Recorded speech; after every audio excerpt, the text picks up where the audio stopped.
It's the 2022 World Cup.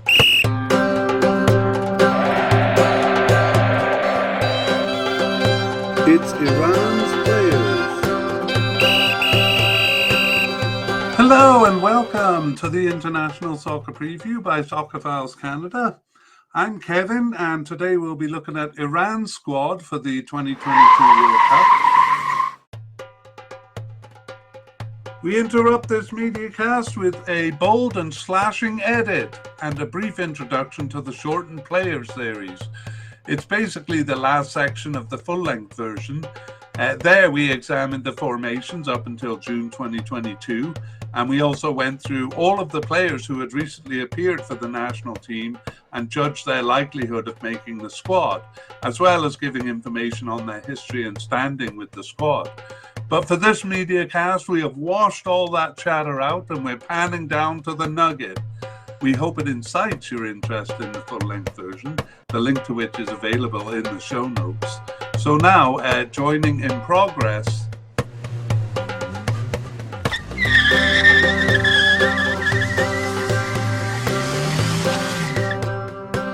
All right, well, that brings us to the end of the player-by-player discussion. So we move on to talk about the squad. And in fact, if we return to our kind of takeaways from the podcast we did during qualifying, these are mostly kind of at the team level rather than at the player level. But is Asia catching up? Well, Iranians are certainly hopeful, given how close they came in 2018, and given that Asian teams are passing more in recent times, and given that the Cup is in Asia. But again, a question remains. They're hoping that this tournament will be like 2002, a tournament where it takes place in Asia, so Asian teams do well, you know. Iran, of course, one of the teams hoping to pass the group stage for the first time in their career. The other question we talked about is, do they have a regional advantage? And you saw how many players have played for teams in Qatar. And I imagine the climate is to their advantage compared to other countries. And we'll have to see if that pans out. The other kind of issue at the team level to think about is the new manager, their new old manager. So Carlos Queiroz was their manager in the 2019 Asian Cup. Gotta say, I don't see a lot of changes having been made among the managers, the two managers they had in between. And so I don't imagine he'll come in with sweeping changes, but rather, you know, he may bring a couple of players back. He just started in September, so we have no evidence, no game evidence. It'll be interesting to see in September if he brings any players back or if he seems to favor certain players. But for now, it looks like that the changes aren't going to be sweeping. And tough to say if it'll make a big difference or not. Again, it'll be interesting to see those September games.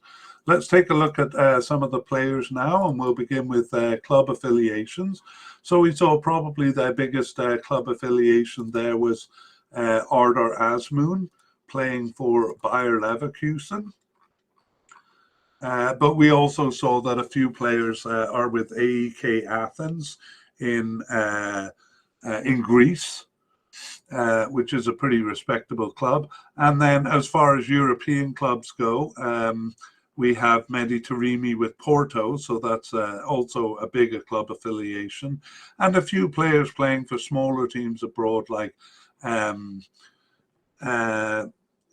Manesh with Hull in England, Ansi Farad with Ammonia in Cyprus. I might have forgotten to give his club history, but he's with Ammonia. Saman Ghoddos with Brentford in England, and Jahan Bakas with Feyenoord in Netherlands. And defender Mahit Hosseini is with Kayserispor in Turkey. But most of the players seem to play for either Persepolis, Esteghlal, or some of them for Sapahan, which seem to be the three biggest clubs in Iran. And kind of like maybe not to the extent of Mexico, but it is a healthy home league. So you know, players are not like anxious to get out of the home country and play for kind of European teams as much. And we also see they have a bit of an affiliation with clubs in Qatar, especially Al Ahly and Al Ghafara are probably the two clubs that we see the most. So I wondered at the beginning whether that was kind of a, you know, kind of planning ahead to give them some experience in Qatar, or whether that just kind of is lucky and kind of works to their advantage. But I do think it will be an advantage. Okay, let's move on to some of the statistics that I've been putting together. And the first one is the total number of candidates that a team is looking at. So they have roughly 53 players who have been called up since 2020, which is basically the consideration for this category. 53 players. So it looks like that's about average. 52 is the average. And basically what I get from this statistic is how stable the squad is. Are they trying out a lot of new players? And the answer for Iran is no, they're not actually bringing in a lot of new players, kind of sticking with their veterans. But their veterans, they do have a few on the way out there. So that number is actually I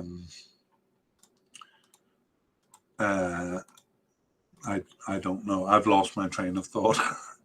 Anyway, it's not really a significant statistic. The number of candidates who are definite or likely is 22. That's actually average also. So the average is 21. But it does seem, again, a stable squad, not in terms of the same players starting all the time. What Iran tends to have is more like, let's say there's two central midfield position, and they'll have three or perhaps four players rotating in and out of that position. So it's a fairly stable squad in one sense, but not so stable in the sense that players are playing in the same position all the time. That's not the case with Iran. There are a couple of positions where it is a kind of a stable player, the same player playing the positions, but otherwise it's there's a lot of movement, but among a limited number of players. The candidates who are definite, likely, or possible are 34, so that's slightly higher than the average of 32. So again, not really a meaningful statistics here. It's when teams have a very high number or a very low number, it's more telling. However, for Iran, a bit more significant is the average age, 27.7. So that's quite high. In fact, one of the highest of the 12 teams that I've done these stats for. The average is 26.4 and generally between 25 and 27. So they have a lot of players who are quite senior here. Average number of caps is also above average, which makes sense if they're a bit older. That's also 27.7, and the average is 26.3 for that. So we can see them as kind of a mature squad there, and I'll talk a little bit more about that. Hang on, I'll mention it now. For average age, we have Omid Ibrahimi is 35, but he hasn't been playing with the team much. We have about 8 players who are above, no, 9 players who are 30 or above. So that's why the average age is quite high. And at the other end of the scale, we have 2 players who are 21 years old, and these are among the definite, likely, or possible players. And then the next youngest is 23 years old. Um, there's just one 23-year-old and 24 and up. So not a lot of young players and quite a few older players. So I don't think that'll be a problem for this cup, but it does look like they'll have to do some refreshing after this cup. And actually, the Asian Cup follows quickly on the heels of this. They have moved it to the summer of 2023. It's usually in January, but they don't want it right after the World Cup. But I wonder if Iran will do some refreshing after that. In terms of caps, by far the player with the most caps is Haji Safi. He has 119 caps. And then Ansari Fad has 92. And the third highest player is Vahid Amiri with 66. And in this case, we do have quite a few players who have 10 caps or less among the players that we listed. So that would be about 12 players with 10 caps or less. So given what we saw with age, it seems like Iranian players kind of joined the national team quite late. And we did see that in some of the player-by-player analysis. Moving on to goals. I'm not sure how to interpret this statistic, so I'm kind of looking out for a better way to do it. But the total number of goals among the players, the total number of players among the ones we've listed is 148. So again, it kind of stands to reason that that's higher than average, quite a bit higher than average. The average is 108, but because they have a lot of older players, that's not really a surprise. However, it is still a lot of goals, so we can see them as a scoring team. I guess 24 goals against Cambodia over 2 games maybe skews that figure a bit, but they are kind of a stronger team in their region and score a lot of goals. It works out to 4.4 per player, and the average among the teams I've done is 3.5. So it kind of suggests that they're a scoring team. Okay, let's move on to players and issues to watch. So in defense, we have a bit of a question as to whether Beiran Vand or Abed Zadeh is going to be the starting keeper.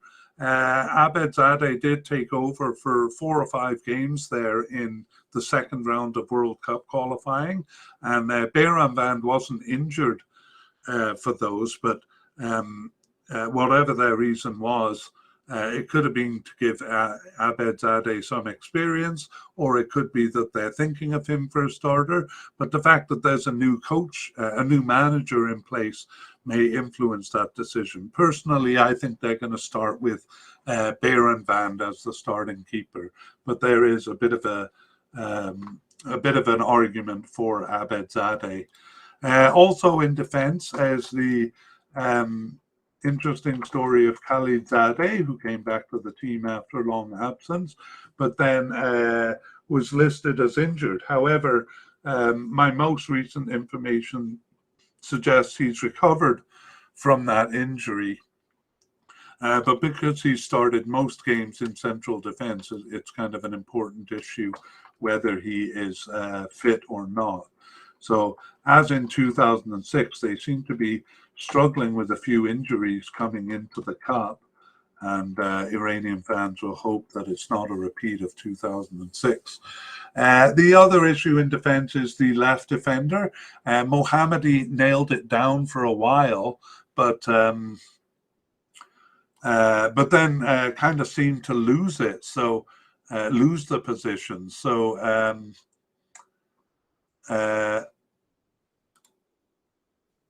other players came in from different positions to fill to fill in. So a bit unsecure. It kind of seems like a position that's up for grabs, as opposed to the right defense position, which is really held down by the one player. Okay, in the midfield, I guess one of my questions is the kind of rotation that Iran does better than having kind of a starting 11?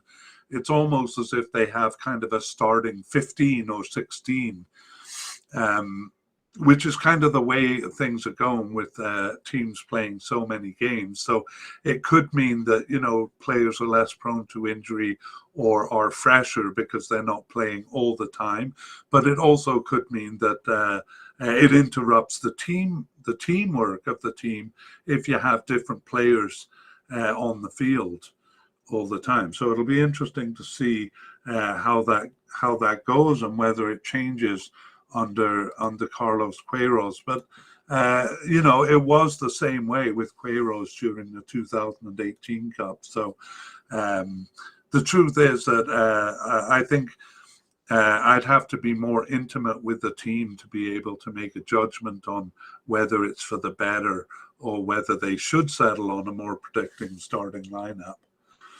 Okay, in attack, the goal scorers, this is more players to look out for as goal scorers. So Azmoun and Taremi score most of their goals, so look for those players to be getting the goals.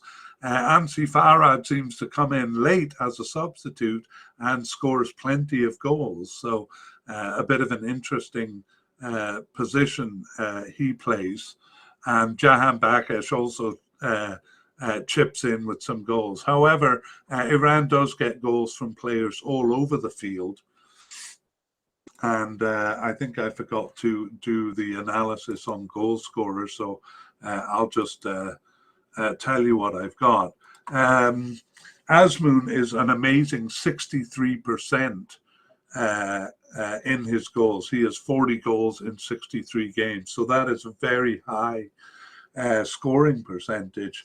And so Taremi is 46%, so almost a goal every 2 games, very high. And I'm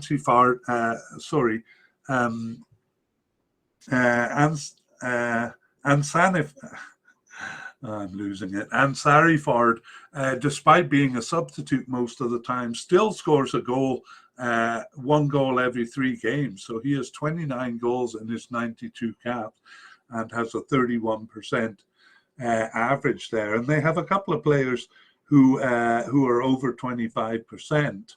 So some of those forwards we talked about, actually Golizadeh is a right winger now. He's 25%. And Kaveh Reze and Jahan Bakesh are both above 22%. So they're looking good for goals and could get them all over the field. Okay, let's look at some of the new players. And none of them have really made it into a starting position on the field. So most of these are at the possible and a couple at the likely level, who I'll point out. But Araf Agassi is a central defender, and we're going to see they're going to need to bring 1 or 2 of these players. Araf Agassi and Aref Golami and Farshad Faraji, all central defenders who are new to the squad. We gave a full bio in the player-by-player thing, but these guys don't have a lot of caps for the team, but they've been on the bench. A new player who we consider likely is Salah Hardani, and he's 24 years old. So as I said, a lot of players joining Iran kind of join them at a bit of an older age. And actually the next one, the possible candidate, Daniel Esmailifar, is 29 years old, but he got his first cap in 2022. So we would consider him a new player. He's been on the bench enough to be considered a possible candidate.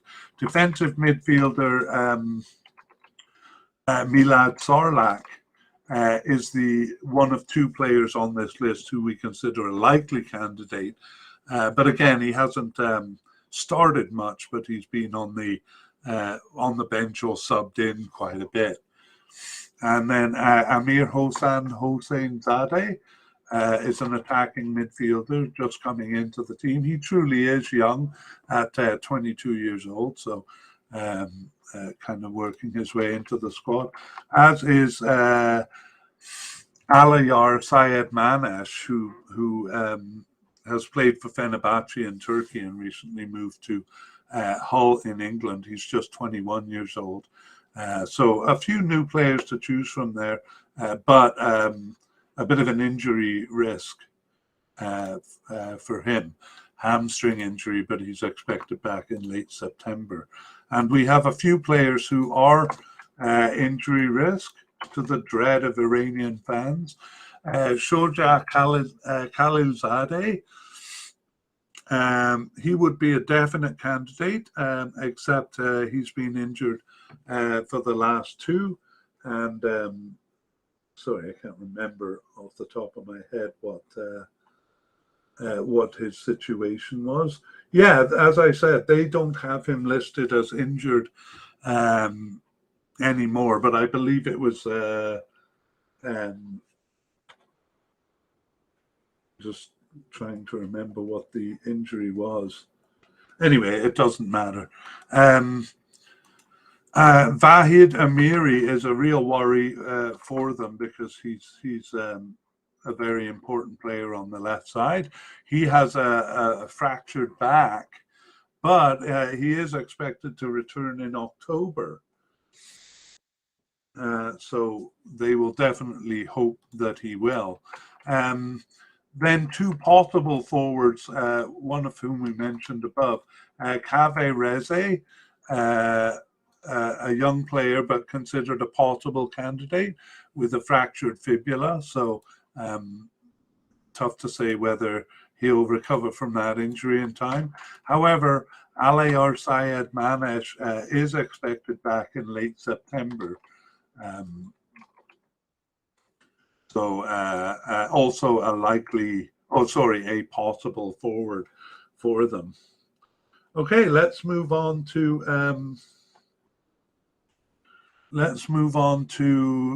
notable absences. So I said during the full podcast that I kind of have the feeling or have some indication that Morteza Pouralaganji might be making it back onto the squad. Perhaps he's favoured by the new manager or by the old new manager. And but he did last appear in June 2021. However, Pejma Montazeri, the other central defender, does seem to be retired, last appearing in 2019. So all of these guys having had lots of caps for the team. Ramin Rezayan, right defender, last played in November 2019. He had 44 caps. And central midfielder Ashkan Dejaga last played for the team in October 2019, and he had 58 caps. And finally, Masoud Soje last played in 2019, and he's 38 years old, so unlikely to come back, but he was their captain and had 87 caps. So actually all of these players are still playing at the club level. So with the new manager, there is an outside chance that they would be called back. Let's finish up with the predicted starters then. So we'll just kind of copy our list of players in and then go through them, and we'll mark the starters for those watching on YouTube in a green highlight and the substitutes in a blue highlight. So we begin with the manager, Carlos Queiroz. He came back having coached the team in 2019 Asian Cup. Two managers coming in to replace him after that, but then him being called back for this cup. So we would say he's definitely in there now. Among the goalkeepers, a bit of a question with Ali Reza Berenvand and Amir Abedzadeh.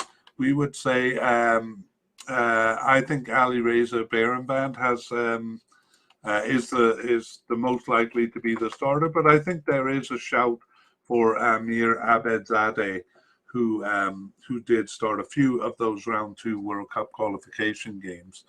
And then the third keeper, maybe a couple of candidates there for that. You can look at the extended podcast or the full-length podcast for discussion about that.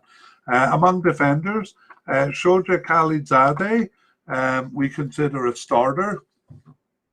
And I found out that his problem was a hernia, which lasted from March to June, so kind of a long-term problem there. But he's not listed as injured now, so seems to have recovered from it. Hosseini Majid, on the other hand, remains injured with a calf problem, and there has an unknown injury return date there. So even if he comes back, though, I would probably see him more as a substitute, and Hossein Kanani as the starter alongside Khalilzadeh.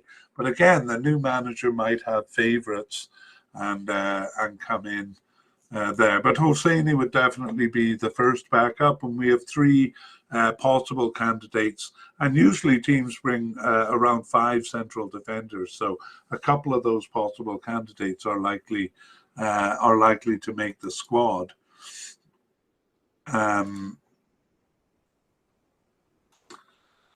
Like we saw that they had 34 players on the definite, likely, or possible, so they're going to have to cut that down to 26. But you need more than 3 central defenders among them. Ehsan Haji is a real veteran for the team. He's listed as a left back, but he plays all over the field. But recently hasn't been playing that much. So I'm going to put him as a substitute here. We think he's likely to make the team, but he may not be a starter anymore. Okay, and Milad Mohammadi, same. He did kind of hold down the left back position for a while, but then it kind of went up for grabs again. So a few different players have been playing in that position. So we can't say that he's going to be a starter. He only started 5 of their 16 games since 2021. So I'm going to put him as a substitute, likely to make the squad, but as a substitute. On the right side, though, it is definitely Sadegh Moharami, who seems both a definite candidate and a starter. However, he has a fairly regular backup in Salah Hardani, so we're going to put Hardani as a substitute there, a pretty solid substitute, likely to make the team. In the midfield, moving on to the midfield, we think Eza Tolahi is a definite candidate and also a starter in the midfield, and Omid Nurafkan, same thing. Those guys are both listed as defensive midfielders, as is Milad Sarlak. But Milad Sarlak, we think, likely to make the cut, but he would be a substitute. But actually, the main central midfielder recently seems to be Ahmed Nuruhali. So we have three starters kind of in the central and defensive midfielder. But as we've said, they do kind of move around a lot or rotate. So we think they'll basically be starters, all 3 of them. Though listed as a left midfielder, Mehdi Taremi kind of roves over the field more in the forward position, but wherever he is, we think he'll be a starter. And on the right midfield, Ali Reza Jahanbakhsh will be a starter. He's been starting on the left actually recently, and so he may actually appear on the left side there, because they don't really have a left winger, a player coded as a left winger who starts a lot. We also think right midfielder Mehdi Torabi is likely to make the cut, but probably as a substitute. Ali Golizadeh is a right winger, and he seems to be the right winger now. He doesn't have any tournament experience, which is what the grey means if you're looking at the YouTube version of this. Hasn't appeared in a tournament, but he has been in that position regularly and increasingly through World Cup qualifying. So among the forwards, we start with attacking midfielders, and Vahid Amiri is kind of all over the field, actually sometimes playing as a left back or a left midfielder, and sometimes even on the right side. Well, he is a kind of an injury concern, but if he's fit, we think he'll be a definite and a starter. But if he is not fit, they'll have a bit of a struggle. So, yeah, so Vahid Amiri, I was trying to look up a bit of information on him, but I'm not able to. Okay, Saman Ghoddos, kind of halfway between a starter and a substitute. So he might get on as a starter, but I'm not really confident about it. So I kind of went down the middle and said he's going to be a likely candidate. He's a likely candidate, but kind of not dead sure whether he'll be a starter or not. Okay, and then among the forwards, Sardar Azmoun, no doubt will be a starter. It would be kind of a shock if he wasn't, although he didn't start every qualifying game. And Kareem Ansari Fard, I'd almost say a definite candidate to make the team, but he's a substitute. He always kind of comes on as a substitute throughout his career for the most part, and scores a lot of goals nonetheless. But I think we'll see him coming in, maybe for the last 20 or 30 minutes of games and continue on in that role. So there we have what we think will be the starting lineup. So we'll see if there's any major changes in under the new manager in their September game. So that brings us to the end of the podcast, or the media cast, I should say. And thanks so much for listening. And keep in mind, we'll be doing that update in early to mid-November, once the once the final rosters are published. Meanwhile, keep an eye on us at Soccerphiles Canada. That's Soccerphiles with a PH in the middle and an S at the end. And our website, soccerphiles.captivate.fm. It's on the YouTube video. And check our show notes, because I've been improving those recently. So there are lots of links to our websites and previous podcasts, and just good information. All right. See you next time. Bye-bye.